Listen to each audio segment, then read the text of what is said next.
Boss, anong mo? Gawa mo sa click? Hazard light. Papagalagay ka ng hazard? Opo. Ay, okay. Sige, sige. So, ayan mga katropa, lalagyan natin ng hazard to. Ituturo ko sa inyo step by step kung paano maglagay ng hazard gamit yung ating hollow switch at yung diode natin. Aalisin muna natin ito mga katropa para maituro ko sa inyo maigi.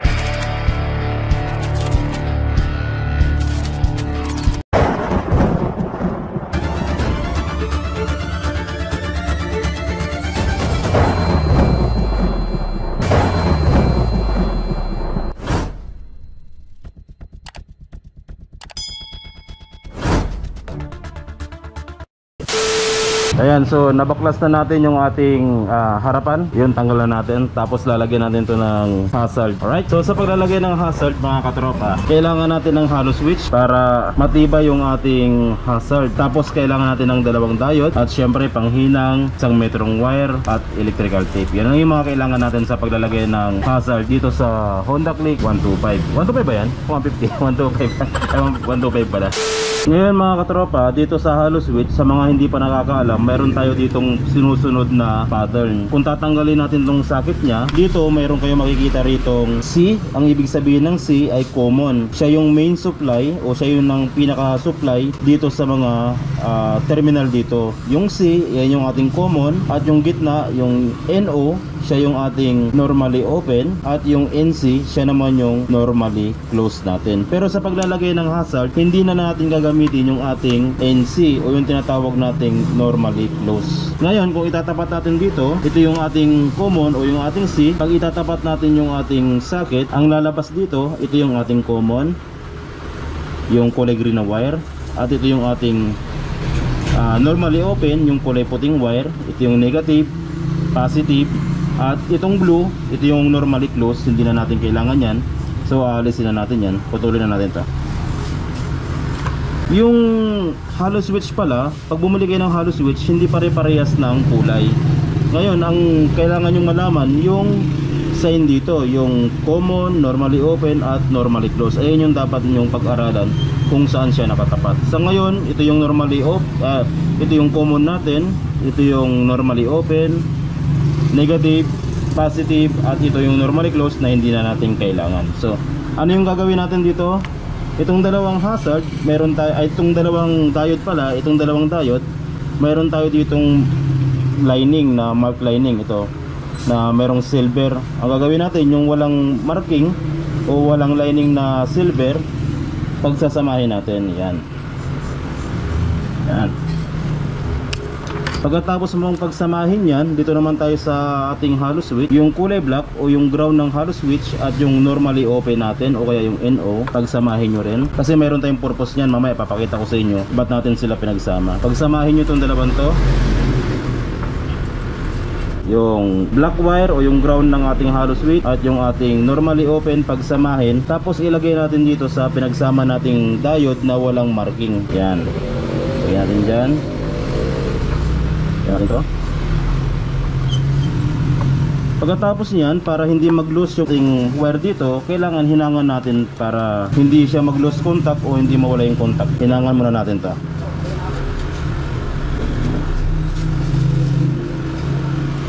So yan, secure na yung ating wire na pinagsamang ground tsaka normally open ng ating hollow switch. Mamaya natin to lagyan ng electrical tape. Sunod naman natin dito sa dalawang diode na to, yung merong silver na marking. Ito na yung papunta sa left and right natin. So maaaring ito yung left o maaaring ito yung right o ito yung right, ito yung left, ito yung right. Walang problema maski pag magkabaliktaran sila. Ang importante, itong dalawang diode na to mailagay natin sa kaliwat kanan ng ating signal light. Ayun yung purpose ng dalawang diode. Ang gagawin natin dyan, lalagyan natin siya ng wire din. Tanggalin muna natin to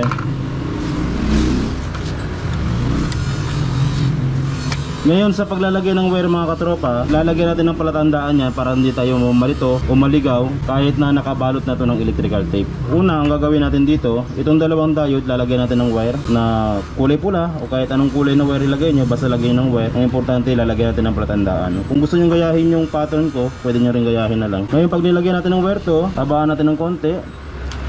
Yan, ito. Lagyan din natin yung kabila. Yan, pagkatapos niyan hinangan din natin para hindi mag-loose yung kanyang wire. Kasi minsan pag nag-corrosion yan, maglo-loose na, nawawala na yung hazard niya. Importanteng hinangan natin. Yan.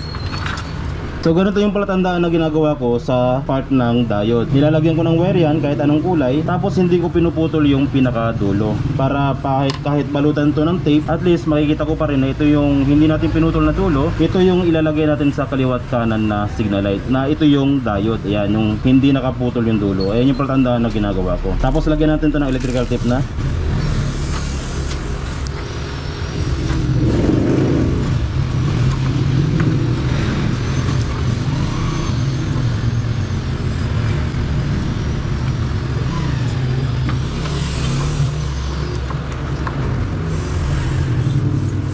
Sunod natin mga katropa, itong dalawang wire na naiwan na lang, yung ating common o letter C ng ating hollow switch at yung ating positive ng hollow switch. Yung positive ng hollow switch mga katropa, ang ginagawa ko dyan, nilalagyan ko lang din siya ng pula ng wire. Dito. O kahit anong kulay na wire nilagay nyo, walang problema. Basta yung palatandaan, alam niyo yung palatandaan nyo. Kaya gayahin nyo na rin yung pattern na ginagawa ko para may idea na kayo. Pagkatapos natin yan, itong kulay pula na wire, dinugtungan natin ng wire din. Sa dulo lalagyan natin siya ng yan, balat. Babalatan natin para ma-identify natin na yung may balat sa dulo ay yung positive natin o yung positive na live wire natin. Ayan, may balat sa dulo. Sunod natin itong ating green wire o yung ating common o letter C ng ating hollow switch. Lalagyan din natin ng wire yan. Lagyan mo ito.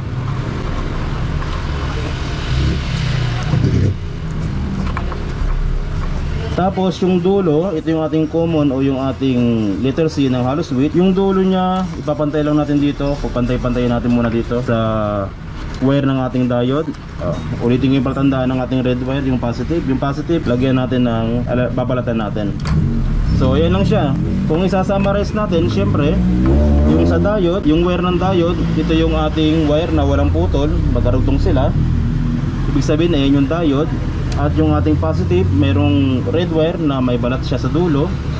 At yung ating common wire, itong black wire na nilagay natin na walang balat sa dulo. Kaya kahit linisin natin ng tape to, malalaman natin kung sino yung positive, negative, ay positive, at yung diode, tsaka yung ating common. Linisin muna natin. Yan.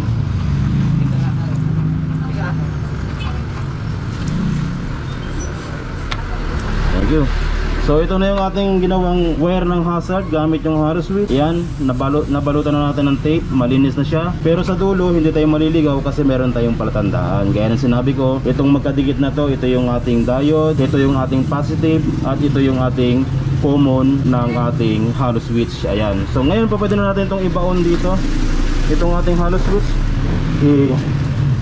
Ibubutas natin dito yung hollow switch natin. Ayan, lalagay natin dyan, bubutas natin dyan. Yung pambutas ko pala rito mga katropa, meron ako, separate yan. Meron akong ginagamit na personal na panghinang, at meron din akong ginagamit na pambutas talaga. Ito, matibay ito. Isang taon na rin halos to. Ito yung pambutas ko. So nakahiwala yung pambutas ko tsaka panghinang ko.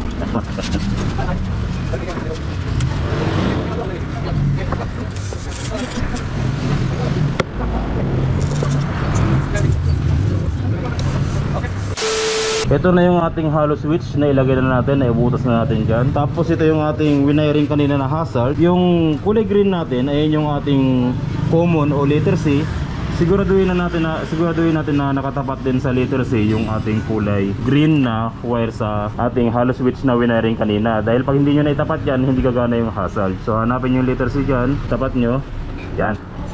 Tapos itong wiring natin, iwa-wiring na natin dito. Saan ba tayo kukuha ng wire? Dito sa wire na to, dyan tayo kukuha. Aalisin natin yan. Magbabalat tayo dyan, pero isasauli din natin na maganda. Natin to, balatan natin to.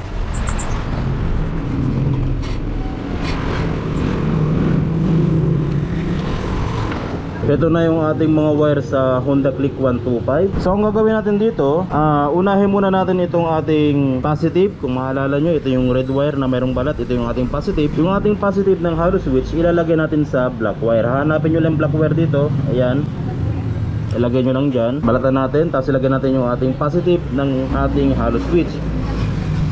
Huwag muna natin itong isasara dahil meron tayong ilalagay dyan. Maglalagay pa tayo ng flasher relay. Hindi na natin gagamitin yung flasher relay ng ating Honda Click. Yung flasher relay ng Honda Click, sa mga nagtatanong kung nasaan, andito sa batok. Andito mismo yung ating flasher relay ng Honda Click. Ngayon, pag naglalagay ako ng hazard, ang diskarte ko, hindi ko na ginagamit yung flasher relay ng Honda Click para hindi mapwersa. Iba yung ginagamit niya sa signal light at iba naman yung ginagamit niya sa hazard. Ngayon maglalagay tayo dito ng additional na flasher relay. Sa flasher relay naman mga katropa, meron tayong makikita ritong B. Ang ibig sabihin niyan, battery. Hindi bulb battery. Ang akala nila pag B, bulb. Ang ibig sabihin ng B, battery. At dito naman meron tayong L. Ang ibig sabihin niyan ay light. Lalagyan muna natin ng wire to at mamaya ipapaliwanag ko sa inyo kung saan ilalagay yung B at saan ilalagay yung L. Right, lagyan muna natin ito ng wire.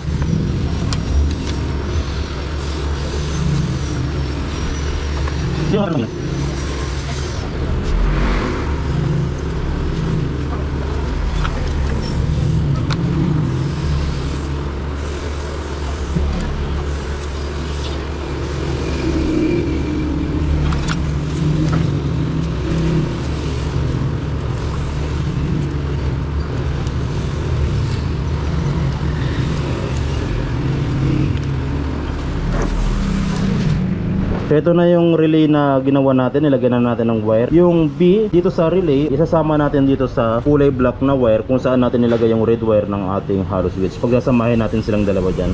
Isama muna natin to para mapasukan ng live tong ating relay.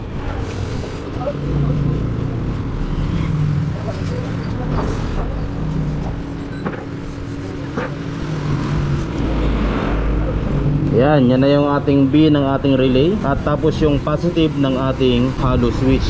Sunod natin mga katropa, dito sa relay natin meron ditong L. Ang ibig sabihin ng L ay yan yung light. Ibig sabihin yung ating signal light ng kaliwat kanan.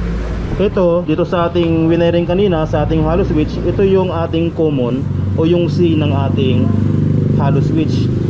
Itong C ng ating hollow switch ilalagay natin dito sa L ng ating relay. Yan, dyan natin siya ilalagay. Lagay mo natin to.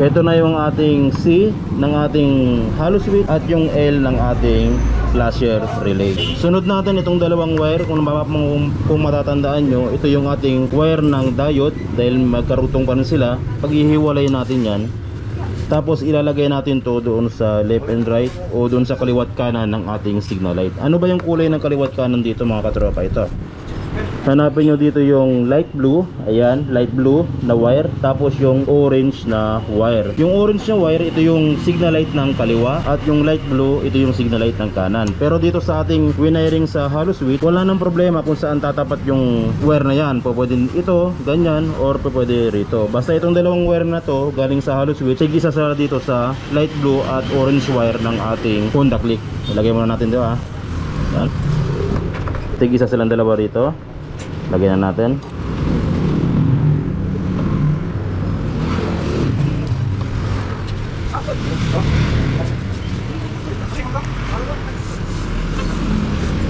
Ito na yung dalawang wire ng ating diode na ilagay na natin sa light blue at orange na wire. Pagkatapos nyan, linisan na natin to para organize siya tignan.